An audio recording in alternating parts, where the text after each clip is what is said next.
Hi, today's good person to know is Nidhima Kohli. She's founder of mybeautymatches.com, and her talk was on how to build an online community on zero budget.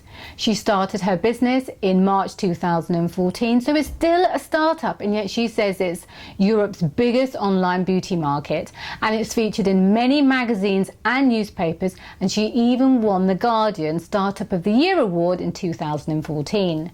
Now, prior to starting her business, Nidhima worked in investment banking where she made a lot of money. But clearly she was unhappy because she wanted to start her own business. But she didn't even have business skills. She didn't know how to run a business. She didn't know how to register a URL. She didn't even have an idea. But it was only because she saw a business need when she was trying to find beauty products to match her skin type that she realized actually, there's a gap in the market right there. So through her trials and error, she's come up with her top 10 hacking tips. And when it comes onto the screen, please pause it, pull out your phone and take a photograph like I did. Because her tips are absolutely fantastic. She tells you what books to read, how to build a tribe, what social media platforms and tools you should be using, the importance of building partnerships, why influencers matter and how you can get them to chat with you online, and also piggy banking. It's a really good video with her key tips which anyone can do, even on zero budget. So I hope you enjoy this video and thank you for watching. So I'm going to help explain how to build your community with basically no funding. Basically what we do, we're an online marketplace for beauty products and we're now the biggest in Europe. I used to work in investment banking and I worked for some of the most senior people. I worked basically for the CEOs and I made a lot of money and I enjoyed it and I really quickly got bored as well. So I'm going to start my own business. I didn't really know anything about starting a business and I was really struggling to find the right beauty products for me, skin cream actually. And I realized lots of other women were suffering with the same issue and lots of men were suffering with the same issue. For instance, my dad is always asking me what shampoo should he buy to combat hair loss. Or, men always ask me to start My Beauty Matches. I probably get about 3 men asking me this a week to start My Beauty Matches for them, because we also allow people to take a quick quiz and discover the right products for them. And at the same time, I was so time poor, I didn't have time to shop in many shops and go on many different sites. And I was like, this is really crap and I want to find a solution. So I really wanted to build this, My Beauty Matches, which right now looks really pretty and looks really great, but it's really not easy. I'm hardworking, but I'm not the smartest person on the planet. So if I can do it, I know everybody here can do it. This is what you have to be. You have to be a sponge. You have to read, and read more. And then basically you have to talk to lots of people, you have to read as many books as you can, and you really have to understand what it is that people want from your product, what is it the way people think, why do people click on red buttons more than they click on black buttons, why do people click more on buttons if there's space around it, I'd stick it on your wall so you don't forget, these are things you should be doing non-stop. So Seth Godin is the guy who wrote the book Tribes, he's the guy who wrote the book Purple Cow. You absolutely want to make sure you read these books before you get started. You want to build your community for free. So you want to read things like Growth Hackers. There's another book called Inbound Marketing. Lots of companies came out of Y Combinator. They're a great source for no matter what business you do. You have to stock. I stock lots of people. I still stock people. People like to show off. They like to share what they've been doing, how they do it, etc. So if you are a startup, you don't have a team of 5 people to come up to you with ideas. Just stalk other companies, just see what they do and try to implement that yourself and look at what worked for them and do the same. Do it on Facebook, test it, try it, learn from other people like you. I often get the question, if I've just started my startup and I don't really have that much money, how do I build that community? How do I get a group of people to like my website on Facebook? You ask your friends, you ask your family, and then you go around and you do things like this, because we are like living in a tribe mentality. That's human psychology. We like to follow what other people do. You have a startup, you want to get customers, show them there's already customers who believe in your business and your product.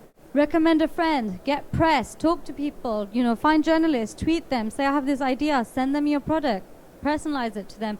Try to get as many social proofing possible as you can. Topsy is a free tool where basically you can see who are the key influencers in your industry, who tweets the most, who gets the most referrals, etc. You want to do partnerships with them. You want to check what they're writing about, what they're tweeting about, what's trending. You have to get on that social space. You need to become an authority in your industry. Topsy is a free tool where basically you can see who are the key influencers in your industry, who tweets the most, who gets the most referrals, etc. You want to do partnerships with them. You want to check what they're writing about, what they're tweeting about, what's trending. You have to get on that social space. You need to become an authority in your industry. Buffer, that's a great tool to basically schedule all your social media posting, and even you can analyze your results, see which one got shared most, liked most, etc. Do it again, and it automatically optimizes when's the most optimal time to post your tweet or whatever it is. Bitly is great. So Bitly is like, you know, this Google URL shortener where you can shorten your URL. Bitly lets you do that, but also track where it came from. So if you have a post, an editorial post that's gone up, or you have a product and you're sharing about it across, I don't know, SlideShare, here, there, everywhere, you can actually use a different Bitly link on these different platforms, and you can see which one actually got you more sales or more hits to your site or whatever it is. So it's a great way to track which platform works for you. Unfollow is for Twitter. You can basically, it's one of those things that sends automatic tweets. You can schedule after how long it goes. It's kind of building that community feeling again. Feedly is a great thing for me. I use this because I'm overwhelmed with the amount of information and emails, etc. So what I do is, Feedly again is a free tool, and it puts it all into one place. So when you go online, you can basically just read everything from growth hackers, inbound, etc. all in one place. So you don't need to go on multiple websites and remember to read your newsletters. It's all saved there for you for when you go back. If you want to make sure you're doing your content marketing, it is free. We posted stuff on Tumblr, maybe only 12 posts, over a year ago. I still to this day get traffic from Tumblr. It really helped initially when I started the business, and it was free. So why wouldn't everybody else do it? Same with Blogger, and it helps with your SEO because Blogger is owned by Google. I still used to think that, okay, I'm a tiny company. I'm not going to go to a big company and say, hey, let's do a partnership or let's do content marketing. You write about me and I'll write about you. Because they're so big, why would they care about me? But here's the thing. They will. Because when you're small, it's really easy to go from 4 to 5. It's a 20% increase. It's just one more person, one more sale. But when you're a massive company and you have VCs coming to you with daggers saying, I need you to grow 20%, and you've already made $1 million, it's not that easy to go from 1 million to 20% higher. It's not as easy. So they will do everything and anything to work with smaller startups, which are more innovative, to help them grow, because it's really difficult for them. So many companies have startup arms now because they want to work with innovative startups. So go out there, build your community. So regarding going out there, building your community, newsletters is really big. There's also free tools out there. MailChimp is the first one. I built my community based on newsletters and social media. I had 20,000 people before I even launched my website. And if I can do that, everybody here can do that. And that was while I still had a full-time job. Yesterday, Guardian asked me to do a chat with them. You can get an influencer in your industry and ask them, will you do a chat with us on Twitter or on our website, etc. They will then tweet about it, and they will have massive following, a massive community, and their community will find out about your product, your startup, and you'll build your community that way, and it's all free. Piggybacking. Does everybody here understand piggybacking? So PayPal, for instance, they piggybacked with eBay, and they said, if you use PayPal on eBay to collect payments, everything we collect, we'll share it with you. You have to find people you can collaborate with and piggyback off them. SEM, so that's basically AdWords. If your business is online and it's not very commission-based, then definitely you should be doing that and optimizing for SEO. Optimizely helps you test different content on the same website. So you can test 10 different types of headings on your let's say homepage and see which one gets you more sales or sign-ups, etc. You think you know, but you don't know. You won't know. You'll be shocked at some of the results. That's why I talk a lot about testing, because that really helped us. So we used to be called My Beauty Compare last year because we were all about comparing prices for beauty products. Research showed that's what people like to do when they shop beauty products online. That's where we were launched at. But you know what? Our data showed us the opposite. We saw that we had a 77% conversion rate from people after they took the online quiz on My Beauty Matches to discover the right products for them. 77% conversion rate is practically unheard of. So we changed.